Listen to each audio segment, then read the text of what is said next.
Hello friends, welcome to TM education. તો friends, આજે આપણે ગુજરાતી સાહિત્યના ઇતિહાસમાં આગળના ટોપિક વિશે ચર્ચા કરવાના છે. તો એ ટોપિકનું નામ છે ગાંધીયુગ. ગાંધીયુગનો સમયગાળાની વાત કરીએ આપણે તો ગાંધીયુગના સમયગાળાની આપણે વાત કરીએ તો એનો સમયગાળો છે 1915થી 1940. બરાબર છે, 1940નો છે. હવે આપણે આ સમયગાળાની વાત કરીએ તો એમાં મુખ્યત્વે મહાત્મા ગાંધી, જેમના નામ પરથી જ આ યુગનું નામ પડ્યું છે, ગાંધીયુગ અને અનુગાંધીયુગ. તો આ સમયગાળામાં મહાત્મા ગાંધી અને ગુજરાત વિદ્યાપીઠ તમામ સાહિત્યિક પ્રવૃત્તિઓના કેન્દ્ર બન્યા. તે ગાળામાં ગાંધીવાદી વિચારધારાનો જન્મ થયો હતો અને સાહિત્યમાં ભારતીયકરણ અને સાદગી જેવા મૂલ્યોનો ઉમેરાવો થયો હતો. નવલકથા, નવલિકા, રોજનીશી, પત્રલેખન, નાટક, નિબંધ લેખન, ટીકા જેવા જીવનચરિત્ર, પ્રવાસ વર્ણન અને અન્ય તમામ પ્રકારના પદ્યનું ગુજરાતી ભાષામાં પ્રચુર માત્રામાં સર્જન થયું હતું. તો આમાં શું જણાવવામાં આવ્યું છે આપણને કે પ્રથમ તો આમાં આપણે જોઈ ગયા કે ભારતીય સાહિત્યમાં જે ગાંધીજીના જે વિચારધારા હતી તેનો જન્મ આ યુગમાં થયો. બરાબર છે. તેમજ સાહિત્યમાં ભારતીયકરણ અને સાદગી જેવા મૂલ્યોનો પણ ઉમેરાવો થયો. હવે આ સમયગાળામાં આપણને શેના વિશે આપણને અભ્યાસ કરવાનો મળ્યો તો ગાંધીયુગની આપણે હમણાં વાત કરી તો ગાંધીયુગનો સમયગાળો 1915થી 1940નો. બરાબર છે. હવે આ ગાળામાં કયા કયા સાહિત્ય લખાયા છે? બરાબર છે, સાહિત્યો લખાયા છે. તો એની વાત કરીએ તો એમાં પ્રથમ તો આવશે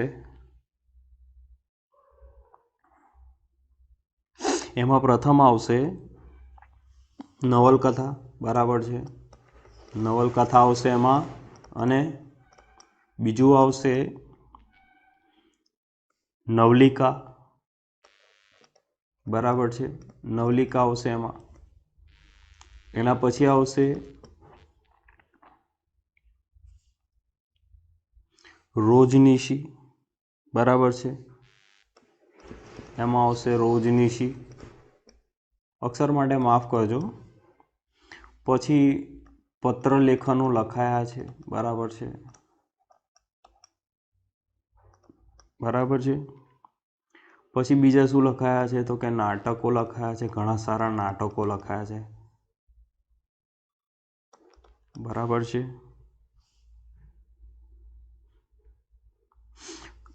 પછી આપણે શું લખાયા છે તો કે જીવન ચરિત્રો લખાયા છે.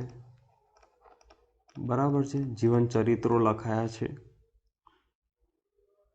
અને અંતમાં લખાયું છે પ્રવાસ વર્ણનો.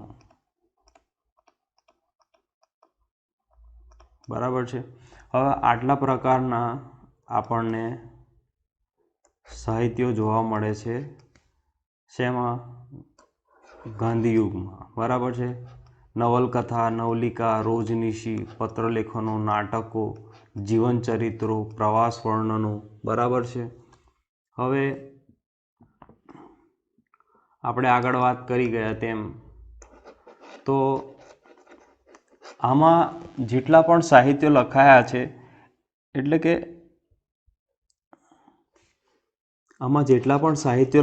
છે તે પ્રચુર પ્રમાણમાં લખાયા છે. અને સૌથી વધારે જો સાહિત્યો લખાયા હોય તો પદ્યમાં લખાયા છે. બરાબર છે. આ યુગમાં પદ્યમાં સાહિત્યો ઘણા લખાયા છે. બરાબર છે. હવે આપણે એવું નથી કે આમાં ગદ્ય નથી લખાયા, ગદ્ય પણ લખાયા છે. પણ પદ્યનો પણ એટલો જ, પદ્ય એનાથી થોડોક વધારે લખાયા છે, બરાબર છે. હવે આપણે આગળ જોઈએ તો આધુનિક ગુજરાતી ગદ્યમાં, બરાબર છે, આધુનિક ગુજરાતી ગદ્યને મુખ્ય ધારામાં, આધુનિક ગુજરાતી ગદ્યને મુખ્ય ધારામાં લાવનાર પ્રથમ હતા નર્મદ, બરાબર છે.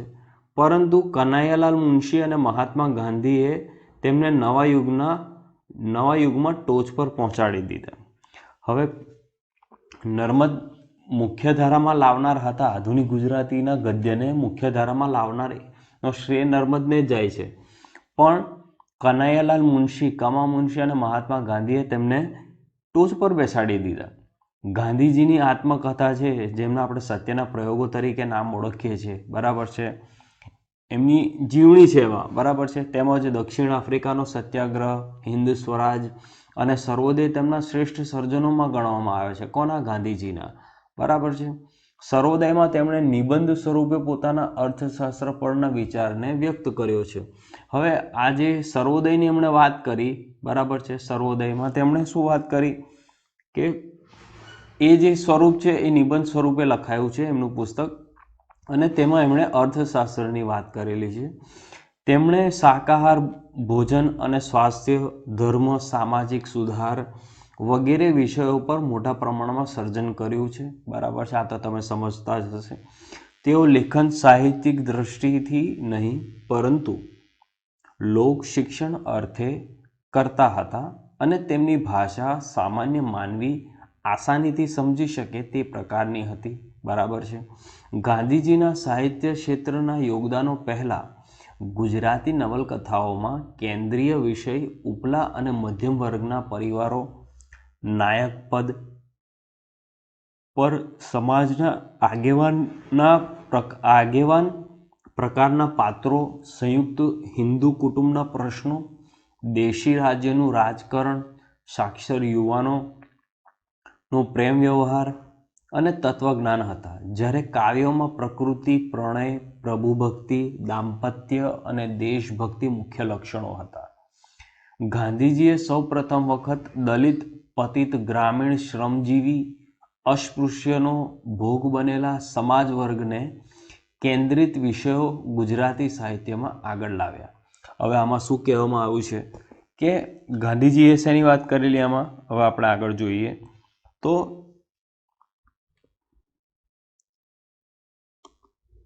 આપણે આના થ્રુ સમજવાની કોશિશ કરીએ કે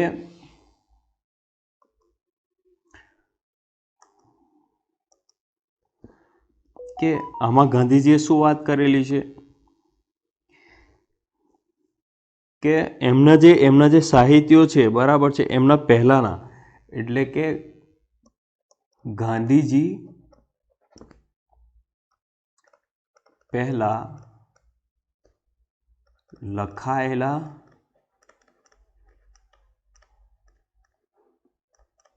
સાહિત્યોમાં શું હતું?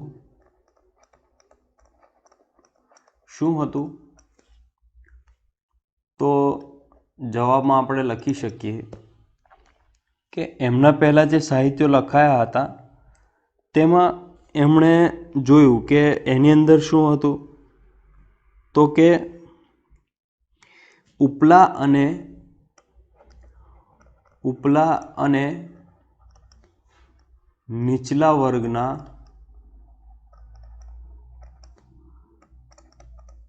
કુટુંબના તફાવતો હતા, બરાબર છે. પછી બીજું શું હતું? હવે નાયક પદમાં ગામના આગેવાન પાત્રો જ હતા, બરાબર છે. પછી બીજું શું હતું? તો કે સંયુક્ત હિન્દુ કુટુંબની જ વાત કરવામાં આવતી હતી.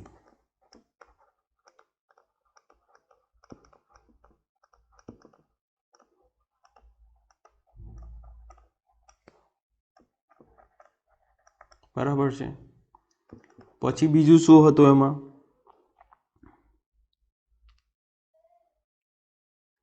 રાજ્યનું રાજકારણ.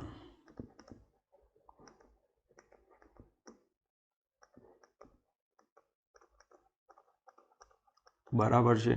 તેમજ શું હતું? સાક્ષર યુવાનોના પ્રેમ પ્રકરણ. સાક્ષર યુવાનો જે હતા એમનો પ્રેમ વ્યવહાર હતો. બરાબર છે. તેમજ બીજું શું હતું એમાં કે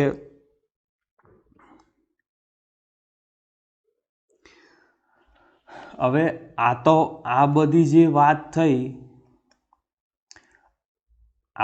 વાત થઈ કે ઉપલા અને નીચલા વર્ગના કુટુંબના તફાવતો નાયક પદમાં ગામના આગેવાનના પાત્રો જ હતા. બરાબર છે. સંયુક્ત હિન્દુ કુટુંબની જ વાત કરવામાં આવતી હતી. બરાબર છે. સંયુક્ત હિન્દુ કુટુંબની જ વાત કરવામાં આવતી હતી. રાજ્યનું રાજકારણની વાત થતી હતી. સાક્ષર યુવાનોના પ્રેમ વ્યવહાર અને એમના તત્વજ્ઞાનની વાત કરવામાં આવતી હતી. બરાબર છે. આ બધા જે પાત્રો છે તે બધા શેના હતા? તો કે ગદ્યના હતા. બરાબર છે. આ ગદ્યના વિષયો હતા. બરાબર. હવે આપણે વાત કરીશું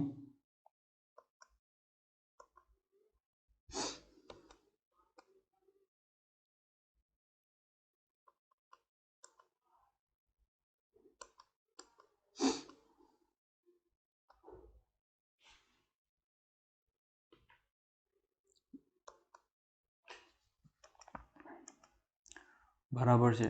હવે આપણે વાત કરીશું પદ્યમાં શું હતું. પદ્યના વિષયોમાં શું હતું? પદ્યના વિષયોમાં શું હતું? તો કે એમના વિષયોમાં પ્રકૃતિમાં, બરાબર છે, પ્રકૃતિમાં શું હતું? પદ્યના વિષયોમાં પ્રથમ તો પ્રકૃતિ જ આવે. બરાબર છે. પ્રકૃતિ હતી. બરાબર છે. પછી શું હતું? તો કે પ્રણયના ગીતો હતા. પ્રણયના ગીતો હતા. બરાબર છે. પછી બીજું શું હતું? તો કે પ્રભુ ભક્તિ હતી. બરાબર છે. પછી બીજું શું હતું? તો કે દાંપત્ય જીવન. બરાબર છે. દાંપત્ય જીવનની કવિતા હતી. બરાબર છે. દેશભક્તિ, દેશભક્તિના ગીતો ઘણા લખાયા છે. બરાબર છે. હવે ગાંધીજીની વારી આવી. બરાબર છે. ગાંધીયુગમાં શું લખાયું? ગાંધીયુગમાં શું લખાયું અને ગાંધીજીએ શું વાત કરી? તો ગાંધીજીએ શેના વિશે વાત કરી? પ્રથમ વખત તો કે દલિત વિશે વાત કરી એમણે. દલિત વિશે વાત કરી એમણે. પછી પતિત વિશે વાત કરી. બરાબર છે. પછી એમણે ગ્રામીણ શ્રમજીવીની વાત કરી. શ્રમજીવીની વાત કરી એમણે, જે લોકો અસ્પૃશ્યતાના ભોગ બનેલા હતા એમની વાત કરી હતી.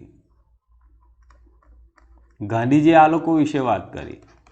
દલિત વિશે, પતિત વિશે, ગ્રામીણ શ્રમજીવી વિશે, બરાબર છે, અસ્પૃશ્યતાના ભોગ બનેલા લોકો વિશે એમણે વાત કરી. બરાબર. તો ગાંધીયુગમાં આ મહત્વનું હતું.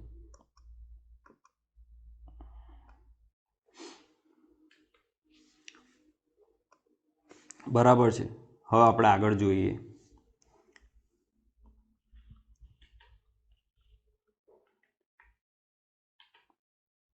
તો કે ગાંધીજીએ પ્રચુર માત્રામાં અનેકવિધ સર્જનો કરેલા છે. બરાબર છે. ગાંધીજીએ અનેકવિધ સર્જનો કરેલા છે. તેઓએ દાયકાઓ સુધી અનેક સમાચાર પત્રો અને સામાયિકોનું સંપાદન એક કરતાં વધુ ભાષામાં કરેલું છે. જેમાં હરિજન, ઇન્ડિયન ઓપિનિયન, યંગ ઇન્ડિયા, નવજીવન મુખ્ય છે. આ તેમના સામાયિકોના નામ છે. બરાબર છે. જેમાં એમણે ઘણા બધા સામાયિકો લખ્યા છે. પણ આ જે હરિજન છે, ઇન્ડિયન ઓપિનિયન છે, યંગ ઇન્ડિયા અને નવજીવન એ તેમના મુખ્ય સંપાદનો છે, બરાબર છે, સામાયિકો છે. સાહિત્ય સર્જન તેમના જીવનનું પ્રાથમિક સર્જન ક્ષેત્ર ન હોવા છતાં તેમણે કરેલા સર્જનોની સંખ્યા તેમની ગુણવત્તાને અને તેમનામાંથી પ્રેરણા મેળવી અને સાહિત્ય સર્જન કરનાર સર્જકોને કારણે આ યુગ ગાંધીયુગ બની રહ્યો છે. આ યુગ એક અનોખા ગુજરાતી સાહિત્યના સર્જક કાકા કાલેલકર છે, જેમની માતૃભાષા મરાઠી હોવા છતાં ગુજરાતી પરના તેમના કાબૂને કારણે ગાંધીજી એમને સવાઈ ગુજરાતી કહેતા. આ ઘણી વખત પ્રશ્ન પૂછાઈ ચૂક્યો છે જીપીએસસીના એક્ઝામમાં કે ગાંધીજીએ કોને સવાઈ ગુજરાતી કહ્યા છે, તો કે કાકા કાલેલકર, બરાબર છે. એમની માતૃભાષા મરાઠી હતી, તેમ છતાં પણ તેમણે ગુજરાતી ભાષા પર જેમનું પ્રભુત્વ હતું તેમને લીધે ગાંધીજી એમને સવાઈ ગુજરાતી તરીકે ઓળખાવ્યા છે, એમને કહ્યા છે, બરાબર છે. તેમણે નિબંધ લેખનમાં અનેકવિધ વિષયો પર મોટા પ્રમાણમાં સર્જનો કર્યા છે. આ સિવાય તેમણે પત્રલેખન, પ્રવાસ વર્ણન, જીવનચરિત્ર, અનુવાદ અને સંપાદન જેવા સાહિત્ય પ્રકારોમાં સર્જન કર્યા છે, બરાબર છે. હવે આપણે બીજા થોડા ઘણા જે સર્જકો છે એમના નામ જોઈએ તો કે કિશોરલાલ મશરૂવાલા, સ્વામી આનંદ, નારાયણ દેસાઈ અને મહાદેવભાઈ દેસાઈ પર ગાંધીજીના સાહિત્ય સર્જનનો મોટો પ્રભાવ હતો અને તેમણે પણ આ પ્રકારના જ વિષયો અને સાહિત્ય પ્રકારો પર એકબીજાથી અનોખું અને ચડિયાતું યોગદાન આપ્યું. હવે આપણે અન્ય જે સર્જનકારો છે એના નામ જોઈએ તો તેમાં કિશોરલાલ મશરૂવાલા, સ્વામી આનંદ, નારાયણ દેસાઈ અને મહાદેવભાઈ દેસાઈ પર ગાંધીજીના સાહિત્ય સર્જનોનો મોટો પ્રભાવ પડ્યો છે અને એમના જે લખાણ છે, એમનો જે વિષયો છે, એમનો જે સાહિત્ય પ્રકારો છે તે એકબીજાથી ચડિયાતું અને આપણી જે ગુજરાતી ભાષા છે, આપણું જે ગુજરાતી સાહિત્ય છે એની અંદર એમનું ઘણું મોટું યોગદાન છે.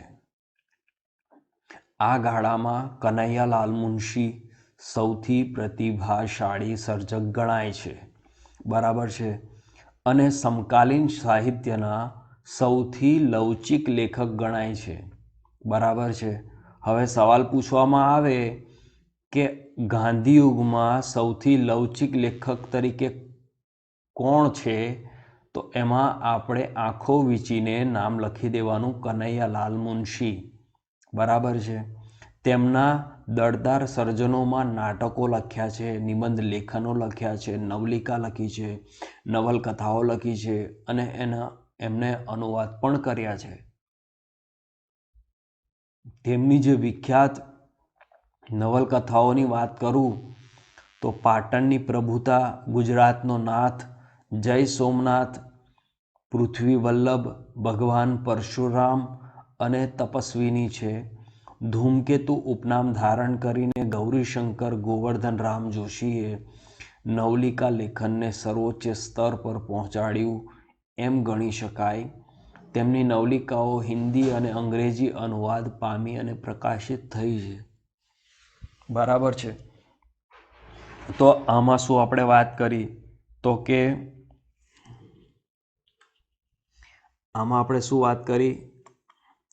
કે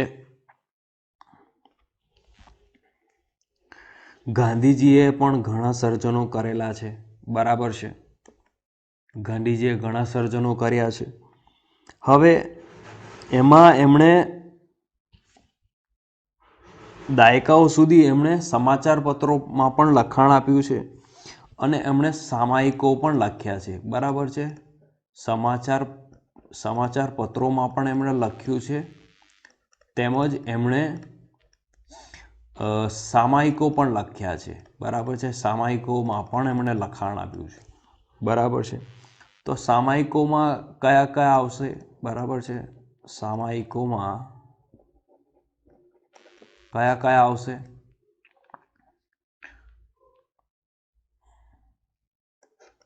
સામાયિકોમાં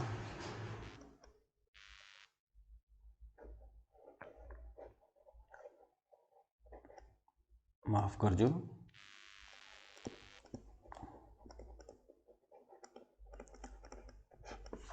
બરાબર છે.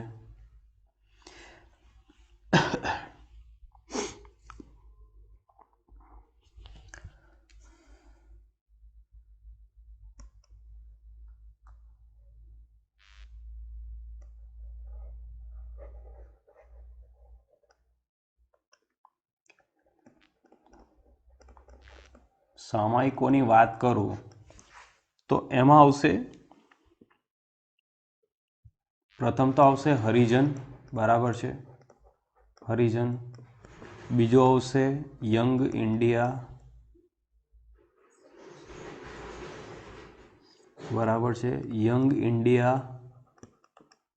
પછી આગળ આવશે ઇન્ડિયન ઓપિનિયન, બરાબર છે, ઇન્ડિયન ઓપિનિયન, બરાબર છે. પછી આવે છે નવજીવન, બરાબર છે. આ કેટલાક એમના સામાયિકો હતા, બરાબર છે, ઇન્ડિયન ઓપિનિયન, નવજીવન. ઓકે, તો એમણે સામાયિકો લખ્યા છે.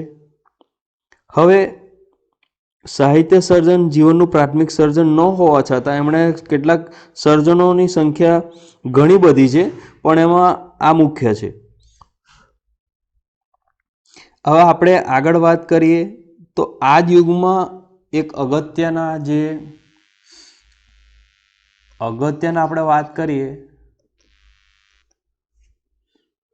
અગત્યના લેખકની આપણે વાત કરીએ તો આમાં એક આવે છે કાકા કાલેલકર, બરાબર છે, કાકા કાલેલકર, જેને ગાંધીજીએ સવાઈ ગુજરાતી તરીકે ઓળખાવ્યા છે, બરાબર છે. આ એમનું ઉપનામ છે, સવાઈ ગુજરાતી, બરાબર છે. કેમ? કારણ કે પ્રથમ તો તેઓ મરાઠી ભાષી હતા, બરાબર, મરાઠી ભાષી હતા. સાથોસાથ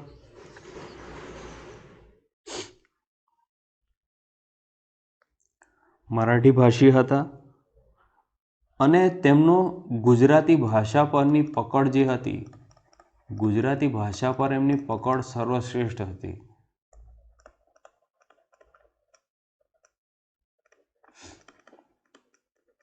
બરાબર છે, સર્વશ્રેષ્ઠ હતી એમની પકડ. એને લીધે એમને સવાઈ ગુજરાતી તરીકે ઓળખાવ્યા છે. તેમજ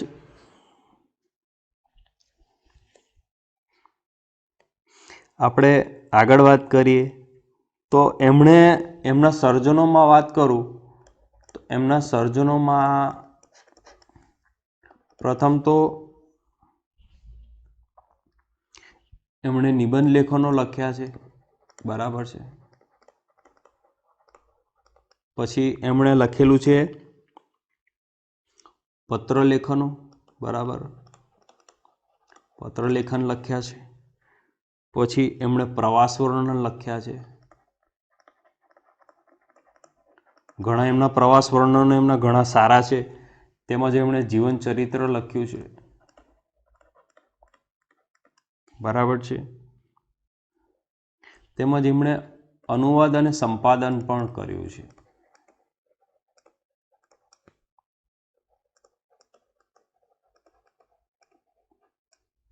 ઓકે, સો આ એમના કેટલાક વિષયો છે, સર્જનો છે, જેમાં એમણે નિબંધ લેખન, પત્ર લેખન, પ્રવાસ વર્ણન, જીવન ચરિત્ર, અનુવાદ અને સંપાદન એમણે કર્યા છે.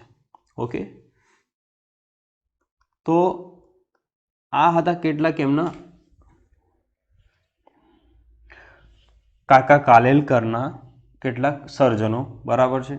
હવે આપણે આગળ વાત કરીએ તો કેટલાક અન્ય જે આ યુગના જે કેટલાક સર્જનકારો છે એમના નામ જોઈએ તો કિશોરલાલ મશરૂવાળા,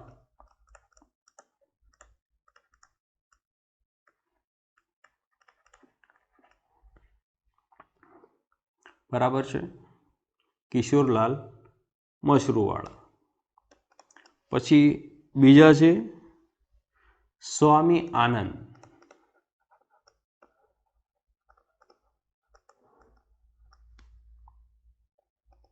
बराबर है। त्रीजा है नारायण देसाई।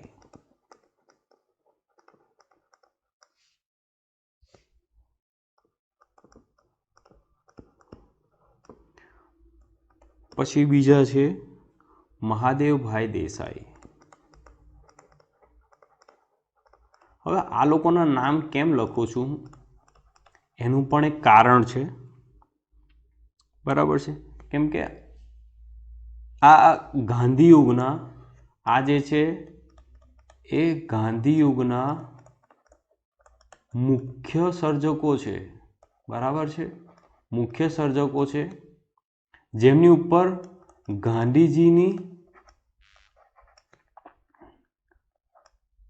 गांधीजीनो जे प्रभाव छे ए घणो पड़ेलो छे। गांधीजीना लखाणनो प्रभाव घणो पड़ेलो छे।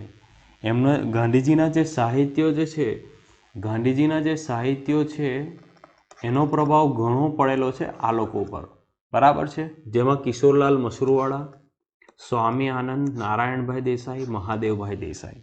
ओके, हवे आपणे अन्य जे एक महत्वना अने मोटा गजाना लेखक, कवि, सर्जनकार छे। हवे लेखक पण होई शके, कवि पण होई शके, आपणे एमने सर्जनकार कहीए, बराबर छे, केम के एमणे सर्जन करेलुं छे। तो एमनुं नाम छे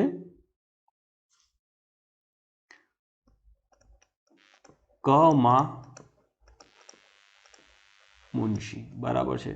जेमनुं पूरुं नाम छे कन्हैयालाल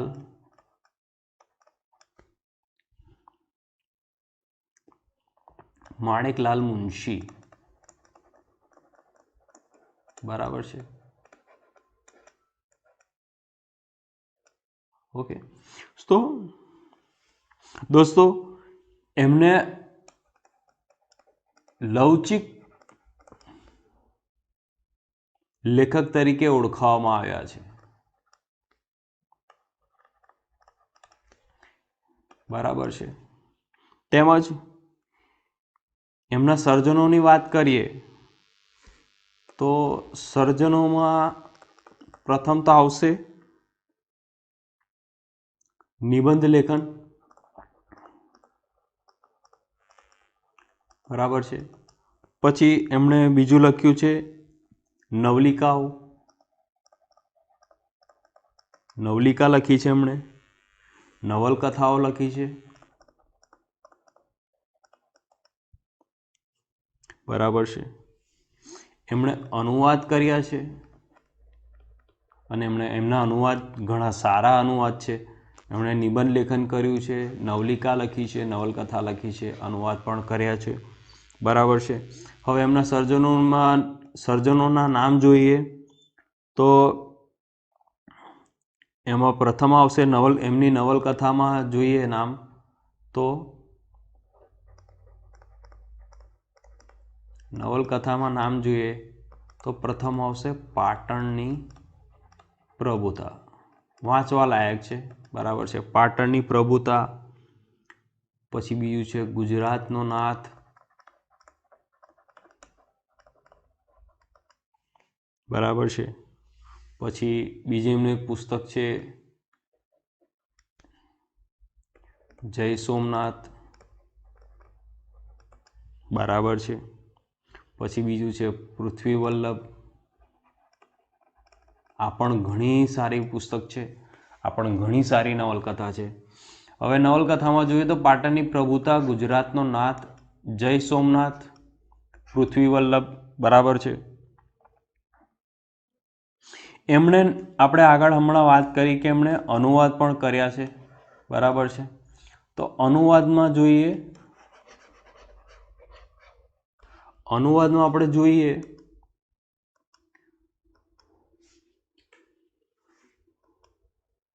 આપણે अनुवादमां એમણે નવલિકાઓનું હિન્દી અને અંગ્રેજીમાં અનુવાદ કર્યું છે એમણે, બરાબર છે. હિન્દી અને અંગ્રેજીમાં અનુવાદ કરીને પ્રકાશિત કર્યું છે.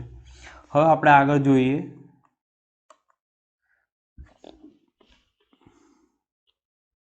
1940ના દાયકામાં સમગ્ર દેશમાં 1940ના દાયકામાં સમગ્ર દેશમાં સામ્યવાદી વિચારોવાળા ગદ્યનો ઉદ્ભવ થયો અને તેમાં ગુજરાતી સાહિત્ય પણ સામેલ હતું. મેઘાણી, ભોગીલાલ ગાંધી, સ્વપ્નસ્થ એ જ્ઞાતિવાદ અને ધાર્મિક ટકરાવો પર સર્જનો કર્યા. ગુજરાતી સાહિત્યના સૌથી અનોખા સર્જક તરીકે ઝવેરચંદ મેઘાણી આ સમયગાળામાં લોક સાહિત્યને મુખ્ય સાહિત્ય ધારામાં અને તેમના સર્જનો વડે લાવી દીધું હતું. તેમણે માત્ર સર્જન જ નહીં પરંતુ લોક સાહિત્યમાં સંશોધન કરેલું છે અને મોટા પ્રમાણમાં વિલુપ્ત થઈ રહેલા આ સાહિત્યને લેખિત રીતે નોંધ્યું છે. આ સિવાય તેમણે કવિતાઓનું પણ મોટા પ્રમાણમાં સર્જન કર્યું છે, જેમાં દેશભક્તિ, શૌર્યરસ અને સામ્યવાદી વિચારો મુખ્ય છે.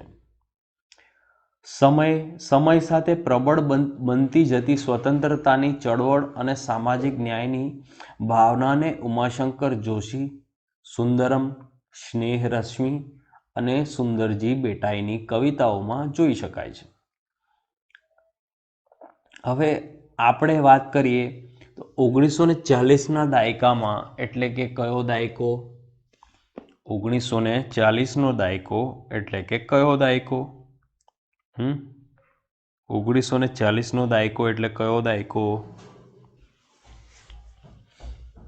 અનુગાંધી યુગ, બરાબર છે. અનુગાંધી યુગનો સમયગાળો શરૂ થઈ ગયો હતો. ગાંધી યુગનો સમયગાળો પૂર્ણ થયો હતો, બરાબર છે. પૂર્ણ તો નહોતો થયેલો, પણ અનુગાંધી યુગ એટલે કે એના સમકક્ષ એટલે કે સામ્યવાદી વિચારોવાળા અન્ય લેખકો પણ આવવા માંડ્યા, કવિઓ પણ આવવા માંડ્યા. હવે ગુજરાતી સાહિત્ય એમાં સામેલ હતું. હવે યુગ આવવાનું છે એટલે એમાં ગુજરાતી સાહિત્ય પોતાનું યોગદાન તો આપવાનું જ હતું. હવે તેમાં મુખ્યત્વે મેઘાણી, ઝવેરચંદ મેઘાણી, ભોગીલાલ ગાંધી, બરાબર છે. હવે એમણે ધાર્મિક ટકરાવોવાળા સર્જનો શરૂ કર્યા. ગુજરાતી સાહિત્ય સૌથી અનોખા સર્જક તરીકે આપણે ઝવેરચંદ મેઘાણીને ઓળખીએ જ છીએ, બરાબર છે. કસુંબીનો રંગ, હો રાજ મને લાગ્યો કસુંબીનો રંગ, એ જ ઝવેરચંદ મેઘાણી લોક સાહિત્યના મુખ્ય સાહિત્ય ધારામાં તેમના સર્જનો વડે લાવી દીધું હતું, બરાબર છે. એમણે પોતાના આપણું જે ગુજરાતી સાહિત્ય છે એમાં લોક સાહિત્યનો ઉમેરાવો કરીને એમણે ગુજરાતી સાહિત્યને ઘણું આગળ ધપાવી દીધું હતું. હવે એમના માત્ર સર્જન જ નહીં પણ એમણે લોક સાહિત્યમાં સંશોધન પણ કરેલું હતું, જે મોટા પ્રમાણમાં વિલુપ્ત થઈ રહ્યું હતું.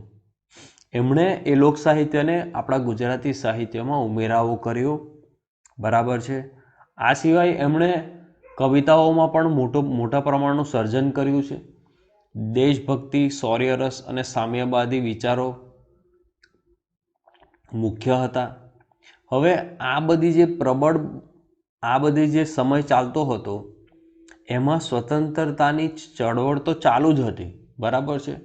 આ જે સમયગાળો ચાલતો હતો ત્યારે સ્વતંત્રતાની ચળવળ ચાલુ જ હતી. આપણને સ્વતંત્રતા મળી નહોતી, પણ સ્વતંત્રતાની ચળવળ ચાલુ હતી. તો એ સમયના જે સામાજિક ન્યાય છે, સામાજિક ન્યાય મેળવવા માટે જે કવિઓ હતા એમની જે ભાવનાઓ હતી તેમાં આપણે જોઈએ તો કયા કવિઓ હતા? તો કે ઉમાશંકર જોશી, સુંદરમ, સ્નેહરશ્મિ અને સુંદરજી બેટાઈની કવિતાઓ આપણે મૂકી શકીએ છીએ, બરાબર છે. તેમાં તાત્કાલિન સામાજિક સંરચના, સ્વતંત્રતાની ચળવળ અને મહાત્મા ગાંધી જેવા વિષયો કેન્દ્રમાં હતા. જોયું દોસ્તો, શું વાત કરવામાં આવી છે? તો કે તત્કાલીન જે સમાજની સંરચના હતી અને સ્વતંત્રતાની ચળવળ તો ચાલુ જ હતી. હવે એમાં મુખ્યત્વે ગાંધીજીને પણ આપણે વિષય તરીકે કેન્દ્રમાં રાખ્યા જ હતા. ઉમાશંકર જોશીએ રવિન્દ્રનાથ ટાગોરના સર્જનોમાંથી પ્રેરણા લઈ અને તેમના સર્જનો તે શૈલીથી રચ્યા અને ગુજરાતી સાહિત્યને સમૃદ્ધ બનાવ્યું. હવે આમાં અન્ય નામ આવે છે રવિન્દ્રનાથ ટાગોરનું, બરાબર છે. તો ઉમાશંકર જોશી એ રવિન્દ્રનાથ ટાગોરના સર્જનોમાંથી એમણે પ્રેરણા લીધી. આપણે જાણીએ છીએ કે રવિન્દ્રનાથ ટાગોર કોણ છે, બરાબર છે. એક આલા દરજાના કવિ અને સમાજને એમણે જે વિષયો આપ્યા છે, એમણે જે વિચારતા આપી છે, બરાબર છે. એમણે બુનિયાદી શિક્ષણને એટલું વિસ્તૃત પ્રમાણમાં આપણને આપણા જે ભારત સરકાર છે, આપણી જે ભારત ભૂમિ છે, એમણે બુનિયાદી શિક્ષણને એટલું મહત્ત્વ આપ્યું છે અને એમની પાસેથી પ્રેરણા જો આપણે મેળવીએ, એમની પાસેથી જો આપણે પ્રેરણા મેળવીએ તો આપણું જીવન અડધું તો સફળ થઈ જ જાય. આપણને એમની પાસેથી ઘણું બધું શીખવાનું છે, બરાબર છે. એમની પુસ્તકોમાંથી આપણે ઘણું શીખવાનું છે. એમણે જે આપણને આપ્યું છે, બુનિયાદી શિક્ષણના જે પાયા આપ્યા છે, એમણે અને ગાંધીજીએ બંને મળીને આપણને જે બુનિયાદી શિક્ષણ જે બાળકો માટે એમણે જે કર્યું છે એ કોઈ પણ ના કરી શકે, બરાબર છે. તો એમની જે કવિતાઓ છે, એમાંથી એમના જે સર્જનો છે, એમાંથી પ્રેરણા લઈને એમની શૈલીમાં એમણે સર્જન કર્યું છે. તેમની 2 કવિતાઓ પ્રાચીન અને મહાપ્રસ્થાન આ શૈલીના શ્રેષ્ઠ ઉદાહરણો છે. તેમની કવિતા નિશ્ચિત પણ નોંધપાત્ર છે. આ સિવાય પદ્ય ક્ષેત્રે ઉમાશંકર જોશીની તો આપણે વાત કરી, રવિન્દ્રનાથ ટાગોરની પણ આપણે વાત કરી. હવે એમના ક્ષેત્રના અન્ય જે કવિઓ છે તેમના નામ જોઈએ તો કે કૃષ્ણલાલ, શ્રીધરણી, હરીશચંદ્ર ભટ્ટ અને મનસુખલાલ ઝવેરી જેવા કવિઓએ નોંધપાત્ર યોગદાનો કર્યા છે. આ ગાળામાં જ જાપાની કાવ્ય પ્રકાર હાઇકુ અને સોનેટ જેવા કાવ્ય પ્રકારો પ્રથમ વખત આપણી ગુજરાતી સાહિત્યમાં પ્રવેશ્યા. નવલકથા ક્ષેત્રે હું પહેલાં સળંગ વાંચી જાઉં છું, પછી તમને લખીને સમજાવું છું, બરાબર છે. તો સોનેટ અને હાઇકુ જેવા કાવ્ય પ્રકારો પ્રથમ વખત આપણી ગુજરાતી સાહિત્યમાં પ્રવેશ્યા. નવલકથા ક્ષેત્રે રમણલાલ દેસાઈ, પન્નાલાલ પટેલ, મનુભાઈ પંચોળી અને ઈશ્વર પેટલીકર મુખ્ય સર્જનકર્તાઓ છે, જેમણે આ યુગના મૂલ્યો અને સાહિત્ય પ્રકારમાં પ્રચલિત કર્યા છે. વિવેચન ક્ષેત્રે રામનારાયણ પાઠક, નવલરામ ત્રિવેદી અને રસિકલાલ પરીખને મુખ્ય યોગદાનકર્તા માનવામાં આવે છે. સમય સાથે સમાજ સ્ત્રીઓનું સ્તર ઊંચું આવતા આ ગાળામાં સ્ત્રી લેખકો પ્રથમ વખત ગુજરાતી સાહિત્યમાં સર્જન કરે છે, બરાબર છે. નોંધપાત્ર સર્જન કરે છે. જેમના આપણે નામ જોઈએ તો વિદ્યા ગૌરી નીલકંઠ, શારદા ગૌરી મહેતા, હંસાબેન મહેતા અને લીલાવતી મુનશી તેમાં મુખ્ય છે. તેઓ મુખ્યત્વે નાટકો, રેખાચિત્રો, બાલ સાહિત્ય, ભાષાંતર અને પદ્યાનુવાદ ક્ષેત્રોમાં ધર્મ, સમાજ જીવન અને ઐતિહાસિક વિષયોને કેન્દ્રમાં રાખીને સર્જન કર્યા છે. હવે આપણે આગળ જોઈએ તો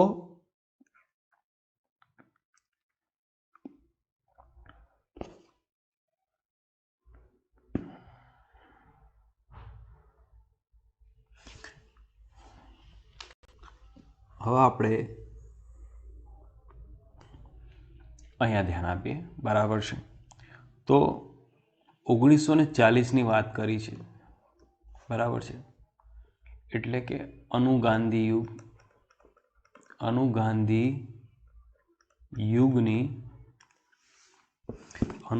યુગની શરૂઆત થઈ હતી, બરાબર છે. અનુગાંધી યુગની શરૂઆત સામ્યવાદી વિચારો હતા, બરાબર છે. સામ્યવાદી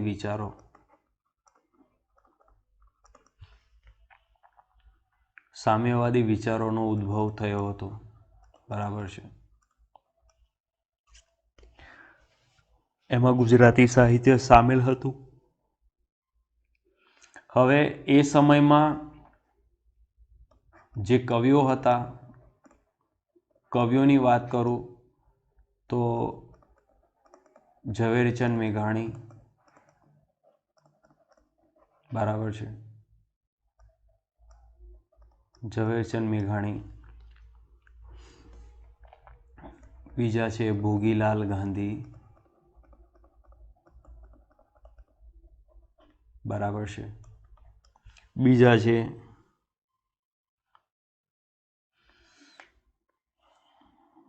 ઉમાશંકર જોશી, બરાબર છે.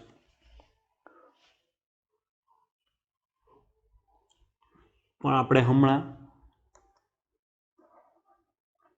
આપણે હમણાં ઝવેરચંદ મેઘાણીની વાત કરવાની છે, બરાબર છે. ઝવેરચંદ મેઘાણીની વાત કરવાની છે આપણે. તો ઝવેરચંદ મેઘાણીએ શું કર્યું હતું? તો કે એમણે લોક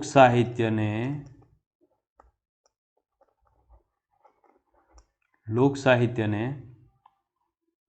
મુખ્ય ધારામાં લાવી દીધા હતા.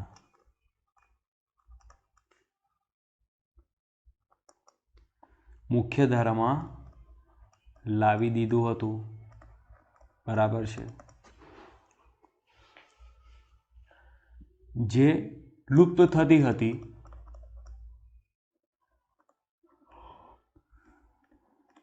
જે લુપ્ત થઈ રહી હતી, બરાબર છે. જે લોક સાહિત્ય હતું તે લુપ્ત થઈ રહ્યું હતું, અને ઝવેરચંદ મેઘાણીએ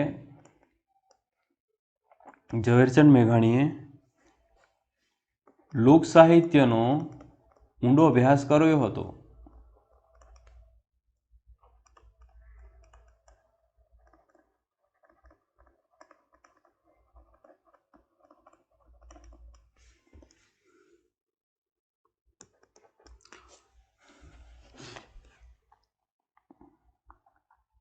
જે વિલુપ્ત થઈ રહી હતી, બરાબર છે.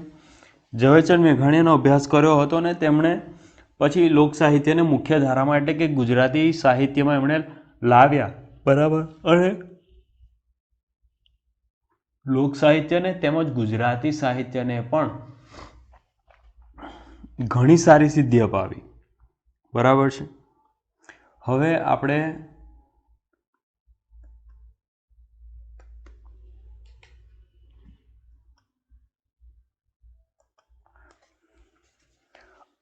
અન્ય સર્જકોની વાત કરીએ. અન્ય સર્જકોમાં આપણે વાત કરીએ તો કે ઉમાશંકર જોશી, બરાબર છે. બીજા છે સુંદરમ, બરાબર છે. ત્રીજા છે સ્નેહરશ્મિ,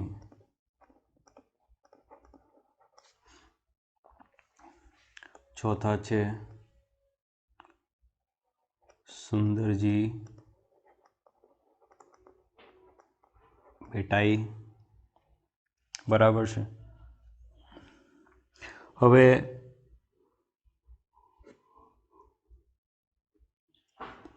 આ કેટલાક જે સર્જકો છે, કવિઓ છે, એ તે સમયના તાત્કાલિક કવિઓ હતા, બરાબર છે.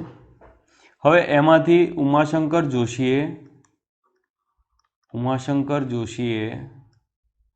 ઉમાશંકરે રવિન્દ્રનાથ ટાગોર, જેમને આપણે ઓળખીએ જ છીએ, રવિન્દ્રનાથ ટાગોર ના સર્જનોમાંથી પ્રેરણા લીધી, બરાબર છે, અને એમણે એટલે કે ઉમાશંકર જોશીએ સર્જનો કર્યા, બરાબર છે, સર્જનો કર્યા એટલે એડેપ્શન કરીને એમણે પોતાના સર્જનો લખ્યા, બરાબર છે. અને આપણે જાણીએ છીએ કે રવિન્દ્રનાથ ટાગોર જે છે એ બંગાળી હતા, બંગાળી સાહિત્ય લખ્યું હતું, બરાબર છે. એટલે ઉમાશંકર જોશીએ અનુવાદ કરેલું, બરાબર છે, ઉમાશંકર જોશીએ અનુવાદ કરેલું.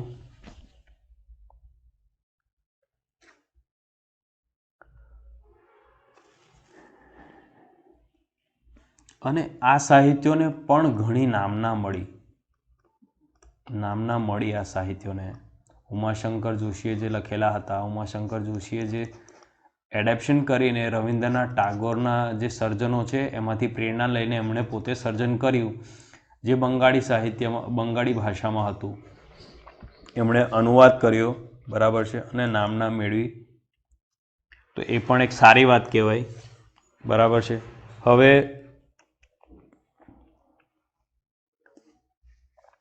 અન્ય વાત કરું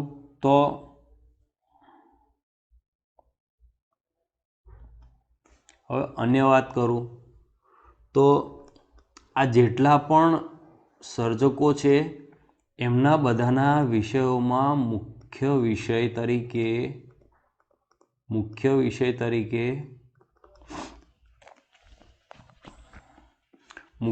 તરીકે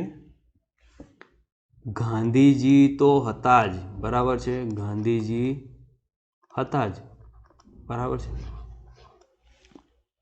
ગાંધીજી હતા જ, એમના વિષયોમાં ગાંધીજી મુખ્ય હતા.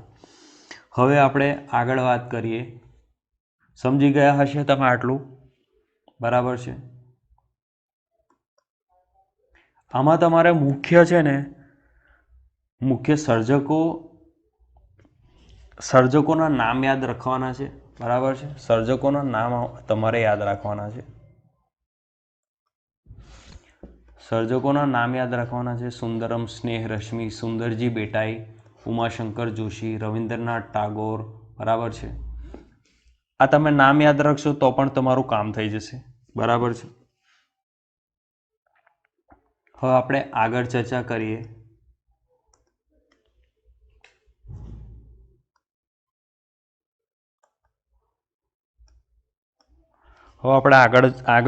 કરીએ. તો મુખ્યત્વે એમના જે વિષયો હતા તેમના કેન્દ્રમાં તો ગાંધીજી જ હતા, બરાબર છે. એમના જે સર્જનો છે, ગાંધીજીના જે સર્જનો છે એની પ્રેરણા લઈને પણ આ લોકો પોતાના સાહિત્યનું સર્જન કરતા હતા.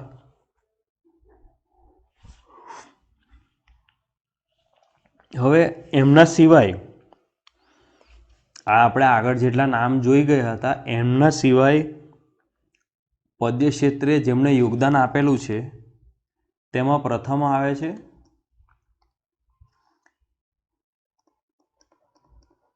કૃષ્ણલાલ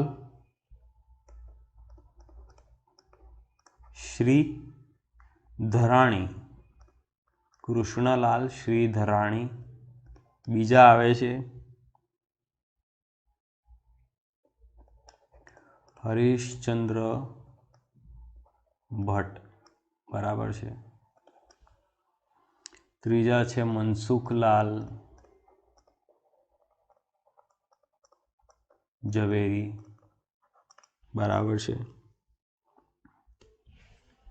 જેઓ પ્રથમ વખત ગુજરાતી સાહિત્યમાં પ્રવેશ્યા હતા, બરાબર. ના, હવે મનસુખલાલ ઝવેરી જેવા નોંધપાત્ર એમણે યોગદાનો કર્યા છે, બરાબર છે. આ કેટલાક અન્ય કવિઓ છે જેમણે નોંધપાત્ર યોગદાન આપેલું છે ગુજરાતી સાહિત્યમાં, બરાબર છે. હવે આ જ સમયગાળામાં આપણા સામે એક અલગ પ્રકારનું એટલે કે આપણી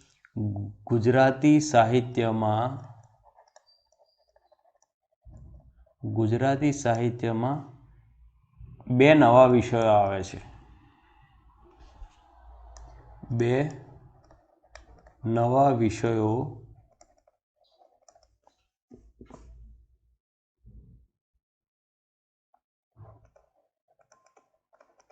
ઉમેરાય છે.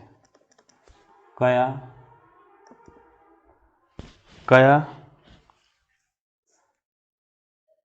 કાવ્ય પ્રકારના બે વિષયો નવા ઉમેરાય છે. કયા? તો કે હાઇકુ અને બીજું સોનેટ. આ બંને જે છે એ છે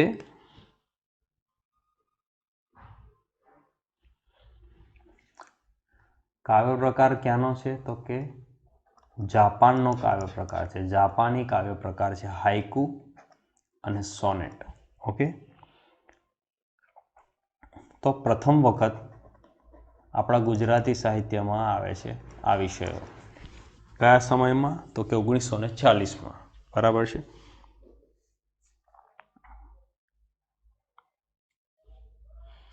આ જે નામ છે બધા કૃષ્ણલાલ, શ્રીધરાણી, હરીશચંદ્ર ભટ્ટ, મનસુખલાલ ઝવેરી, બરાબર છે. આ બધા પદ્યકારો છે. બરાબર છે. હવે આપણે જોવાના છે ગદ્યકારો. બરાબર છે. ગદ્યકારોમાં નામ જોઈએ. ગદ્યકારોના આપણે નામ જોઈએ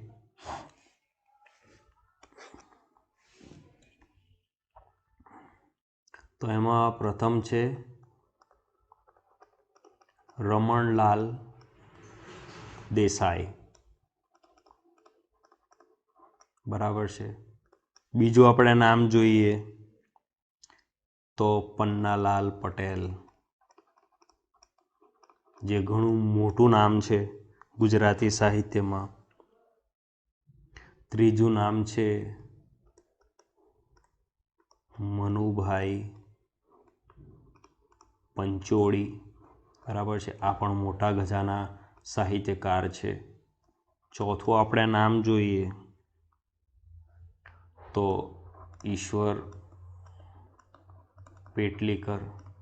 બરાબર છે. આ કેટલાક મોટા ગજાના ગદ્યકારોના નામ છે. બરાબર છે. રમણલાલ દેસાઈ, પન્નાલાલ પટેલ, મનુભાઈ પંચોળી તેમજ ઈશ્વર પેટલીકર. બરાબર છે.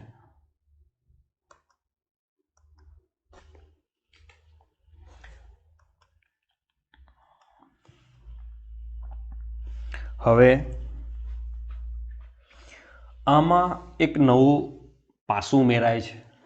બરાબર છે. નવું પાસું તરીકે કેમ? તો કે આમાં છે તો પુરુષોની સાથે સાથે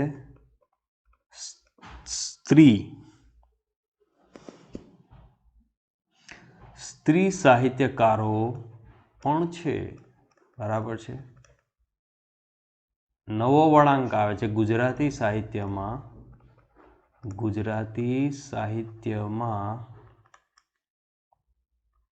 નવો વળાંક આવે છે. તો કે આમાં સ્ત્રી સાહિત્યકારો પણ ઉમેરાય છે. હવે આપણે એમના નામ જોઈએ તો યોગદાન આપનાર ગુજરાતી સાહિત્યમાં નોંધપાત્ર સર્જનોમાં યોગદાન આપનાર પહેલું નામ છે વિદ્યા ગૌરી નીલકંઠ. બરાબર છે. વિદ્યા ગૌરી નીલકંઠ. બીજું નામ છે શારદા ગૌરી મહેતા. ત્રીજું નામ છે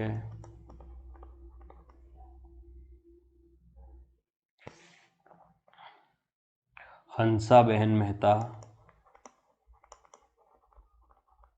બરાબર છે. પછી બીજું નામ છે લીલાવતી મુનશી. બરાબર છે. આ કેટલાક સ્ત્રી સર્જકોના નામ છે કે જેમણે એમના જે વિષયો હતા, વિષયોની વાત કરું તો એમણે નાટકો લખ્યા છે. બરાબર છે. એમણે રેખાચિત્રો લખ્યા છે. બરાબર છે.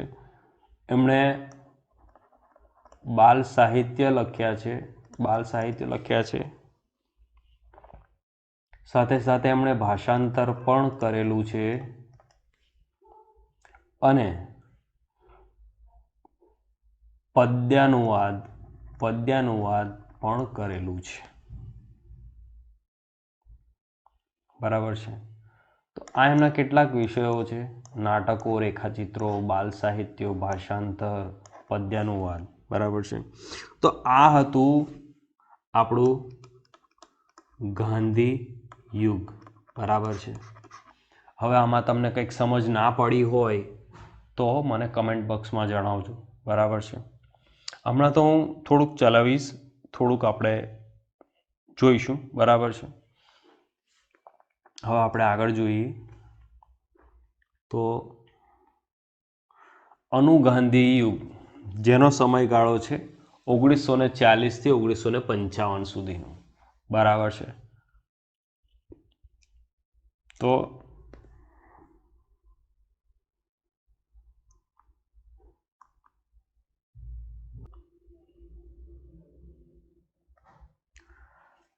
તો મિત્રો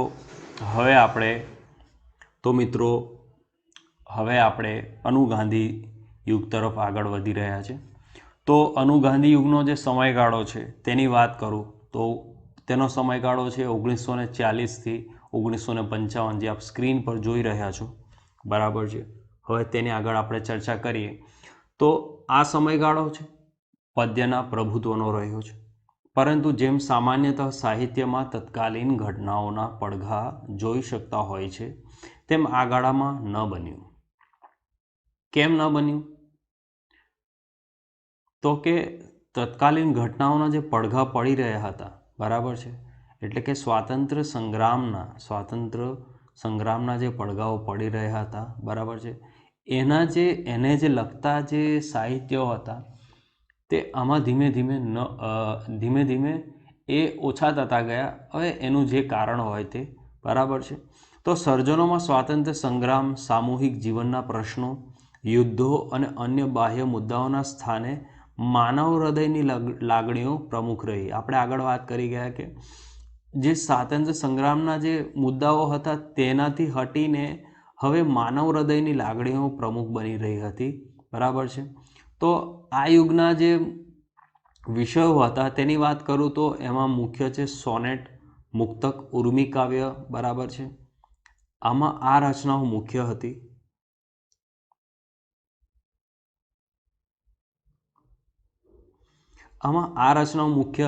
બરાબર છે. તો એમાં આપણે વાત કરું તો કે નિરંજન ભગત, જે આપણે કાવ્ય લેખનોમાં એમણે શ્રેષ્ઠ સર્જન કર્યું છે. રાજેન્દ્ર શાહે, વેણીભાઈ પુરોહિત. બરાબર છે. પ્રહલાદ પારેખ, બાલ મુકુંદ દવે, એમણે કાવ્ય લેખનોમાં શ્રેષ્ઠ સર્જનો કર્યા છે. હવે એમાં રાજેન્દ્ર શાહની વાત કરું તો એમણે ભારત સરકારનો સૌથી પ્રતિષ્ઠિત પુરસ્કાર જ્ઞાનપીઠ એવોર્ડ એનાયત કરવામાં આવ્યો છે. બરાબર છે. તેમને અપાયેલ પ્રશસ્તિ પત્ર અનુસાર તેમની કવિતાઓમાં લાગણીઓની તીવ્રતા જોવા મળી છે. સર્જનની અનોખી શૈલી અને અભિવ્યક્તિ તેમની બાકી કવિઓથી ઉપર લઈ જાય છે. સંત કબીર, નરસિંહ મહેતા જેવા મધ્યકાલીન સાહિત્યના મહાન સર્જકો માફક તેમના સર્જનો ગૂઢતા છે. બરાબર છે. ગૂઢતા છે એટલે એમના જેવી જ ગઢતા, એટલે કે એકદમ ગઢ આ જે સંત કવિઓ હતા, જેમ કે સંત કબીર, નરસિંહ મહેતા, મધ્યકાલીન યુગમાં જે કવિઓ થઈ ગયા હતા. બરાબર છે. એમના સર્જનો માફક જ એમના સર્જનોને ગણાવ્યા હતા. બરાબર છે. તેમણે કુદરતની સુંદરતાથી લઈને લોકોના રોજબરોજના જીવન પર અનેક કાવ્યો લખ્યા છે. તેમના સર્જનમાં રવિન્દ્રનાથ ટાગોરનો પ્રભાવ છે. હવે આ રાજેન્દ્ર શાહની જે સર્જન છે એમાં પણ રવિન્દ્રનાથ ટાગોરનો પ્રભાવ છે. આગળ આપણે જોઈ ગયા કે કયા કવિએ રવિન્દ્રનાથ ટાગોરના સર્જનોમાંથી પ્રેરણા લીધી હતી. કયા? ચાલો જણાવો જોઈએ. કયા? આપણે આગળ જોઈ ગયા ને કે ઉમાશંકર જોશી, બરાબર છે. ઉમાશંકર જોશીએ રવિન્દ્રનાથ ટાગોરના સર્જનોમાંથી પ્રેરણા લીધી હતી, બરાબર છે. તો આમાં પણ કોણે? તો કે રાજેન્દ્ર શાહે રવિન્દ્રનાથ ટાગોરના સર્જનોમાંથી પ્રભાવ મેળવ્યો હતો, બરાબર છે. આ સિવાય ગઝલ સાહિત્ય પ્રકાર તેના ઉર્દુ મૂળથી દૂર થતો ગયો અને તેમાં ગુજરાતી તત્વો ઉમેરાતા ગયા. નિરંજન ભગત સમકાલીન મુંબઈ અને અન્ય નગરોના વિષયને કેન્દ્રમાં રાખીને કાવ્ય રચનાઓ કરી છે જે આ યુગમાં અન્ય સર્જનો કરતાં અનોખી છે, બરાબર છે. હવે આપણે ચર્ચા કરીએ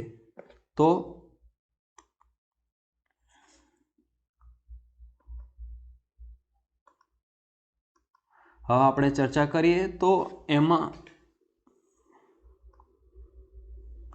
જે સમયગાળો હતો, બરાબર છે, અનુગાંધી યુગનો, એમાં મુખ્યત્વે પદ્યો વધારે લખાયા છે, બરાબર છે. પદ્યો વધારે છે, બરાબર.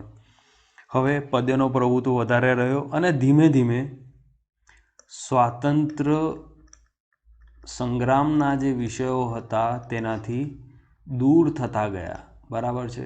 દૂર થતા ગયા અને કયો વિષય આવ્યો? મુખ્ય વિષય તરીકે શું આવ્યું? આમાં તો માનવ હૃદયની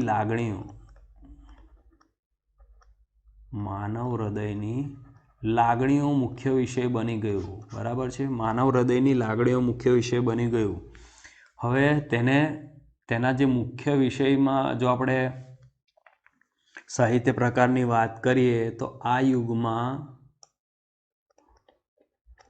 યુગમાં સોનેટ લખાયા છે, બરાબર છે. સોનેટ છે, મુક્તક લખાયા છે, બરાબર છે.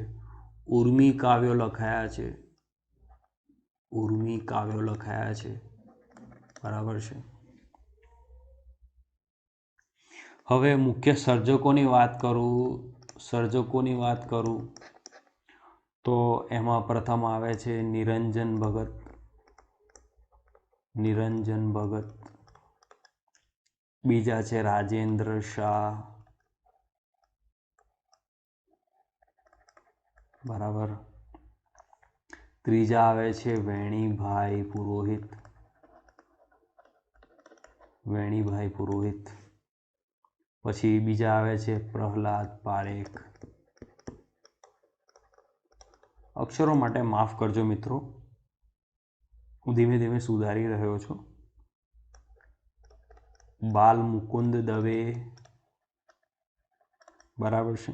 આ કેટલાક સર્જકો છે એ સમયના, બરાબર છે, જેમણે એ સમયે પોતાના સાહિત્યો આપણને આપ્યા છે અને ગુજરાતી સાહિત્યને વધારે પ્રબળ બનાવી છે અને મુખ્ય ધારામાં લાવ્યા છે, બરાબર છે. હવે આમાંથી આપણે એક સૌથી અગત્યના સર્જકની વાત કરું તો આમાં આપણે વાત કરીએ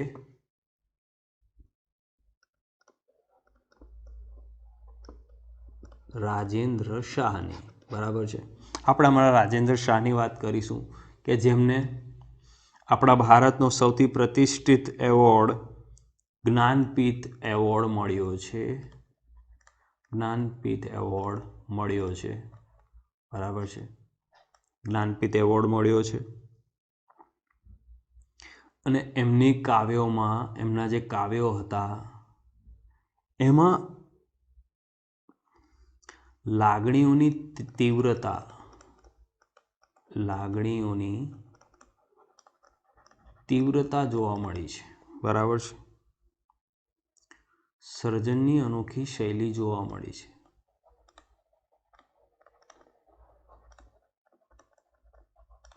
અનોખી શૈલી જોવા મળી છે, બરાબર છે.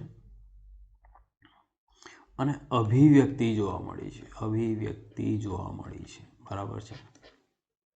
અનોખી શૈલી જોવા મળી છે, સર્જનની અનોખી શૈલી જોવા મળી છે, લાગણીઓની તીવ્રતા જોવા મળી છે,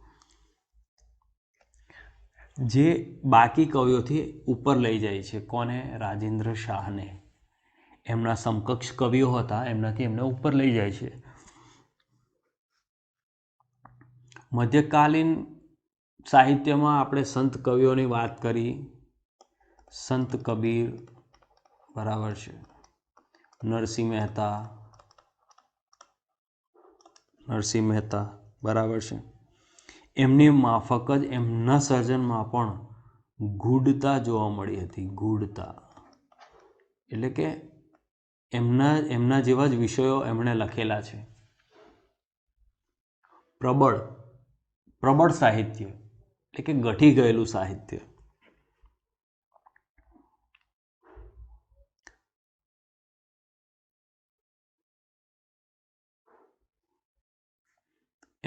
એમના જે વિષયો હતા તેની વાત કરું તો એમણે કુદરતની સુંદરતાની વાત કરી છે. કુદરતની સુંદરતાની વાત કરેલી છે.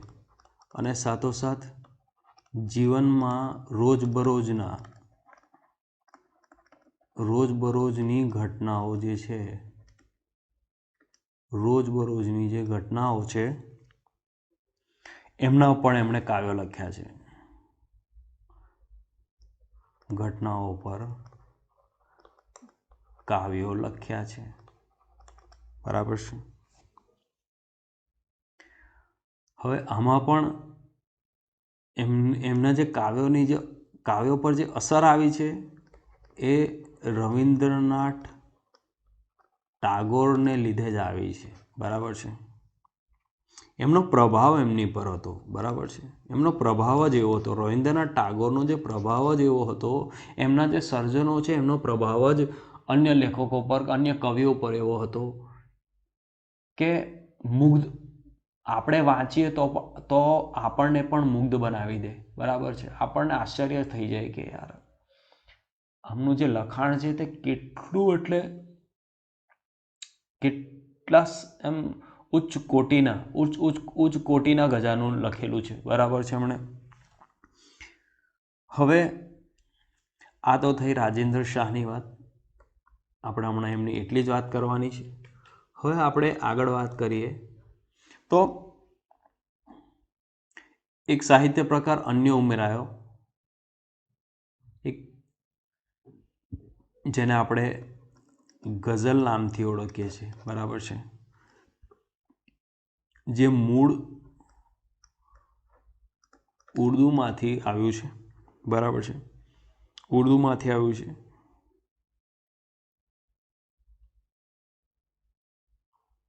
અને તેમની અંદર સર્જનો નિરંજન ભગતે કર્યું છે, બરાબર છે. નિરંજન ભગતે ગઝલો ઘણી સારી લખી છે. અને એમના વિષયોની વાત કરું તો એમાં એમણે સમકાલીન મુંબઈ નગરીની વાત કરેલી છે એમાં એમણે. અને કેટલાક નગરોના વિશે એમણે વાત કરેલી છે, બરાબર છે. તો ઘણી અનોખી વાત કરેલી છે. આ યુગમાં ઘણું અનોખું સર્જન થયું છે, બરાબર છે. અનોખા સર્જનો થયા છે, તો એક રીતે સારું પણ કહેવાય, બરાબર છે. તો વિદ્યાર્થી મિત્રો, આ હતું કેટલુંક આપણું ગુજરાતી સાહિત્યમાં. આજે આપણે ચર્ચા કરી ગાંધીયુગ અને અનુગાંધી યુગની, બરાબર છે. જેમાં આપણે